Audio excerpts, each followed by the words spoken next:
Okay, hello everybody.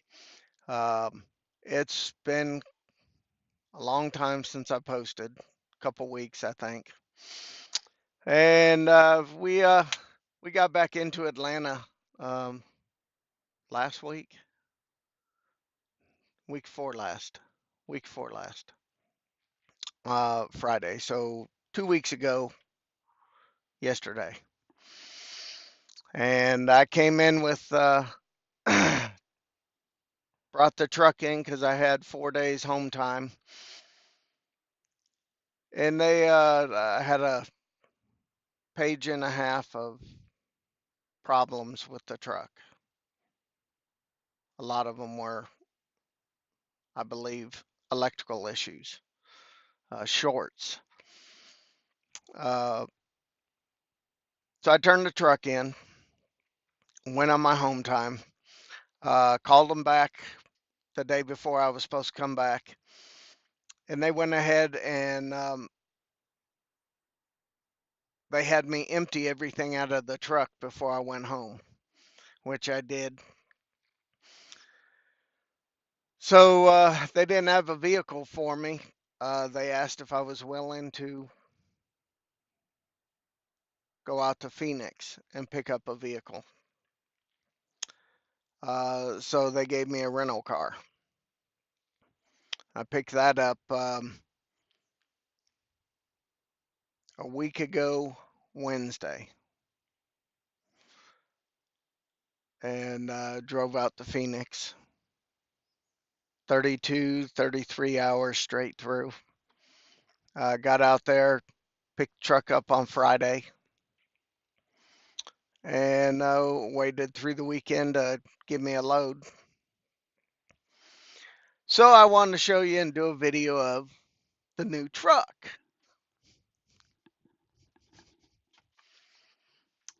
Still trying to work out a few little bugs, figure a few things out. I've been reading the manuals on it. Uh, the manuals don't tell you a whole lot because you don't have a service manual on how to. It tells you about it, instructions how to use it somewhat. But if there's problems or why things aren't working or things, you don't have a service manual.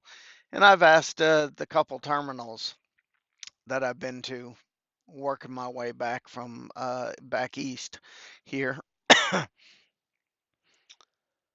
and I don't get a whole lot of information. One place actually told me that they don't, the mechanics don't get any training on the truck. They're given a service manual, and you got to kind of figure it out, hook the computers up or whatever, to see how certain things work. So, anyways, um, but we are. Um, I've worked my way back. I dropped a load off in El Paso, Texas. Picked up another load. Went to Grapevine, Texas. Dropped it off there. Went to the terminal in Lancaster. Picked up a T-call, and I dropped the T-call off this morning in uh, Brazelton, Georgia, over off I-85 northbound. And so now I've got another load, and I'm sitting in McDonough, Georgia. The load does not, I've already checked with the shipper. The load's not ready. Um, I got here a day early. It was either sit up there at the truck stop or come down here. The computer told me, the notes in it, the comments said that the shipper allows for overnight parking. Well, that's a bunch of horse shit because they don't. So I asked the security guard at the gate, and he said, "Yeah, just go out, make a right, the next entrance over." He said the shipper used to own this building. It's pretty much abandoned. You can go down there, park on the far south side. So that's where I'm at. Uh, but the load doesn't pick up till uh, scheduled time, 4 o'clock tomorrow afternoon. And right now it is 3:42 Eastern time. So I have a whole 24 hours. And then the load, it's only 60 miles away. 8 o'clock in the morning, a live unload. And you can't be late. So uh, I've got a window to get this load picked up between 4 o'clock tomorrow and 4 o'clock in the morning on Monday, and then drive 60 miles and drop the load off at 8 o'clock in the morning, a live unload. And the way it sounds is it's 2 stops. So they may have me drop part of it at one part of the warehouse and then pull out, come down to the other part of the warehouse and drop the other, and that's considered 2 stops. But I don't know the final details on that. Uh, so anyways, back to my truck. Um, Pretty blue truck, rides smooth. Still, like I said, a couple things I got to figure out, but we'll take you through a tour in here. Let me pull this out. We will start with the outside. As you can see, I'm starting to sweat a little bit. I'm not going to leave the engine running very long. It's got a good breeze that's blowing. All right. So there is my baby blue truck. I don't know how well you can see that. And there we go. Comes across. Yep. Yep. Got my empty trailer hooked on it. So let me flip this around. There we go. All right. Now I can do that better. So this is a 2020 International LT, 400 horsepower.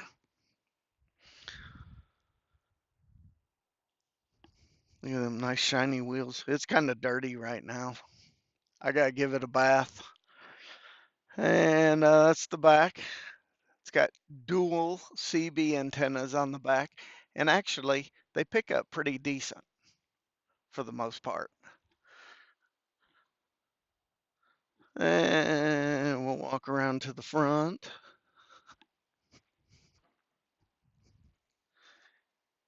There we go.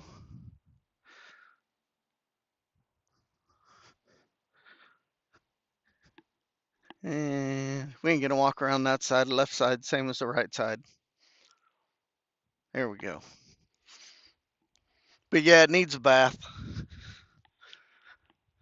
What do you think? I'm thinking maybe I can go to one of the truck stops and pick up some of those little chrome caps that go over the lug nuts. You know, they got rounded ones. They've got some that are long and kind of pointed like a cone. Then they got others that are about that big around that are about 3-4 inches long and stick out there. Do that on both sides. And what you think? Let me know. I got all the windows open. Get a good airflow through there. Okay, let's get in the truck here.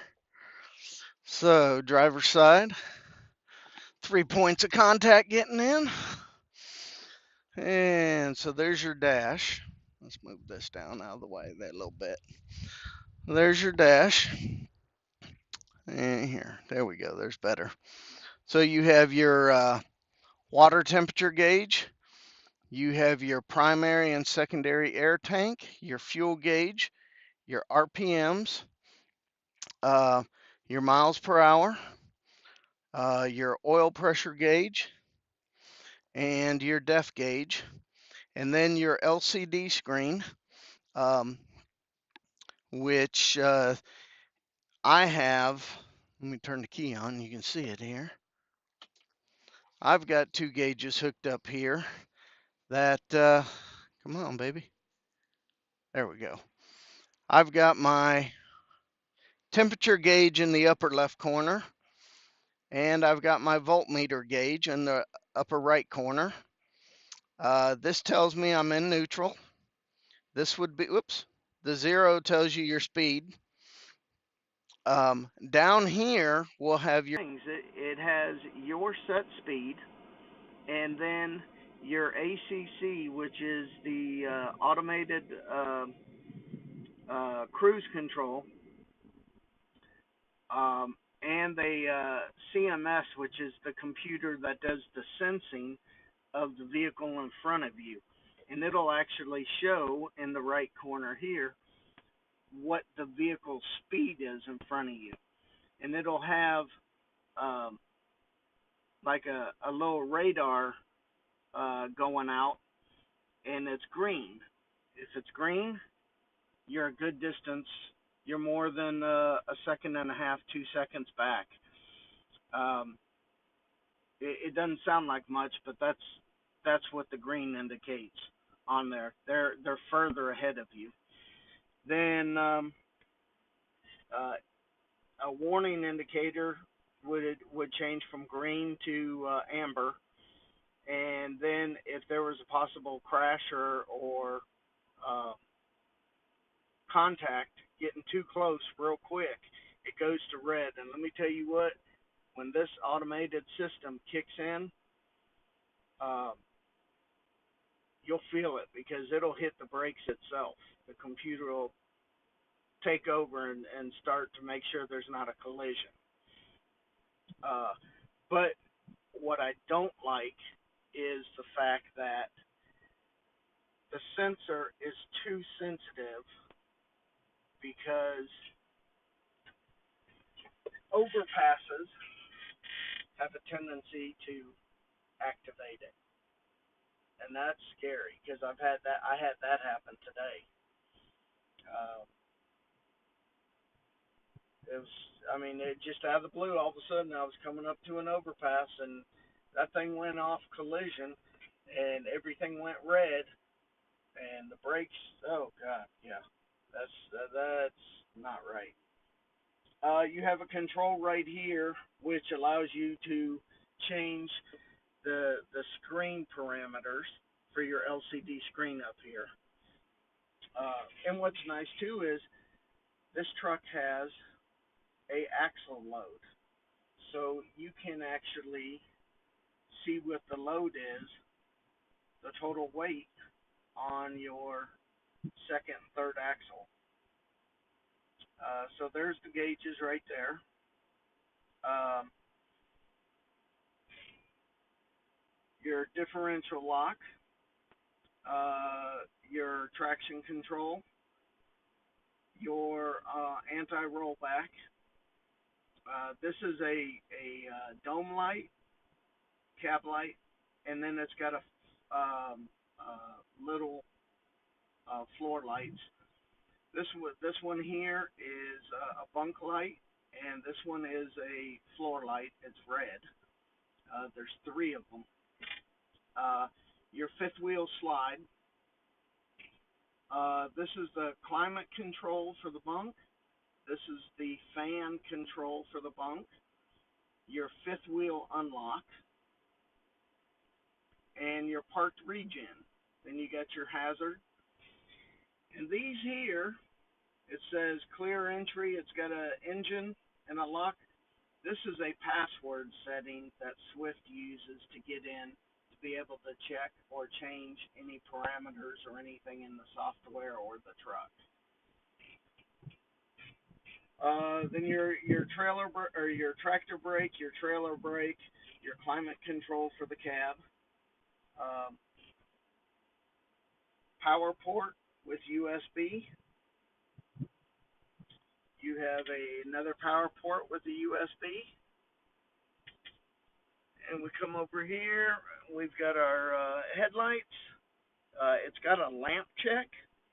So the lamp check will go through and test each blinker the headlights, the high beams, the running lights, and your working lights for the back of the tractor. Oh, let's see. Let me turn that back off there. You have 1 hour and 32 minutes of remaining drive time. Your radio, which is Bluetooth, it also has the weather programmed in it. Your vents, as we scroll around here to the passenger side. Okay. Seats are a little different. The seats feel narrow to me, unless I'm just getting fat. But they feel narrow. And the armrests, to me, I wish the armrests were maybe an inch or two longer. To me, they feel too short on there. So up above the passenger seat, we've got storage. Let me get my finger in it. We've got storage right up here. We've got storage right there. I'll stand up here and do this. There we go. I don't have just a little bit of stuff in there. There's another storage compartment. Let's see here. Whoop, get a finger out of there. I got my CB hooked up. And little cover, there's another storage. And then above the driver, you've got the compartment and the same all the way around. I got all my manuals up there for the truck. Trust me, I've read every single one of them. Your curtains, the curtains are a little short, I think. They could be a couple inches longer. Yeah, I wasn't too happy. So this is the bottom bunk area. You got the window, you got TV mount there. You got a 12-volt hookup with antenna cable hookup. Come around the side, we got two speakers. There we go. One there and one right there. This is your controls for the. You also have radio controls back here. Your sleeper dome light and the floor light. Your heater control, bunk heater, and the AC controls. You have a power port right next to the port there. There we go. So there's a power port there. You got a little storage rack, cup holder, and things right there. That's pretty neat. The Freightliner didn't have that, but they only have it on one side. They don't have it on both sides. The top bunk up here does not fold up. Okay, does not fold up. They do have a fan in there. There's an air conditioner vent on both sides. That's what I got open in the window. That's your air conditioner vent. No, I'm just joking. There's a little cubby hole right there. You've got one over on this side as well. Where's it at? But there was a little hole back there. And there is a power port up there. They got two ceiling lights up there. Underneath the upper bunk, which I think is pretty neat, is they made storage. They utilized that dead space. So that's about a foot, 16 inches deep. It's got netting around it. There's one on each side. I got my food in there: crackers, Clif bars, salmon. All the good healthy stuff. And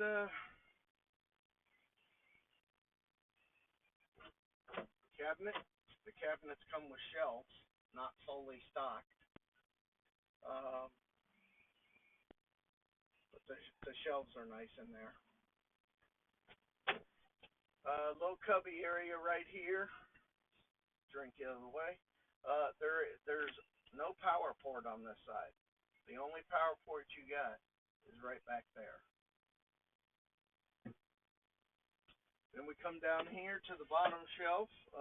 And this actually has a hanger rod in there. So I got my jacket and I got my laundry bag down in there. And then this side,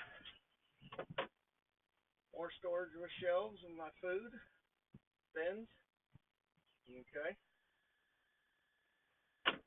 And down here, we apples, bananas, and then we've got push that little button, and there's your little table that slides out.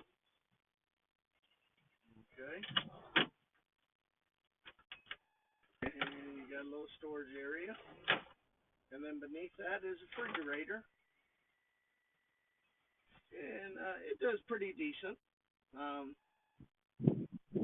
I did have my apples in there and my bananas, and you see what happened.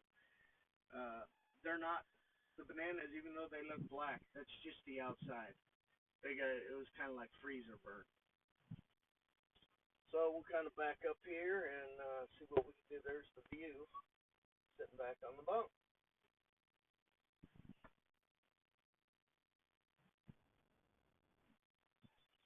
Oh yeah, the other thing is down below on your Freightliner, you used to have a wall across there. Well, this is opened, so there's your bunk heater, and that's not liquor in the box. That's just stuff I've got stored in there. But some people said you can't. The bottom bunk does not raise up. That is inaccurate. It will raise up. There is a latch down here on both sides. Where's it at? There it is. It's up under here on both sides. Hold on, I gotta set the phone down a second. There it goes. Okay, so the bunk, so it raises up, and but this is just plywood, and it's like half-inch maybe plywood. It's got 3 hinges down there. The center one has your I don't know if it's hydraulic or your piston that raises it and lowers. But it's you can see it's real flimsy. I don't care for that. I mean that's just a bad thing. I think. Get this out of the way. Go back down. There we go. Whoop. All right. So turn this around. Okay, there we go. So now you have had the tour of the.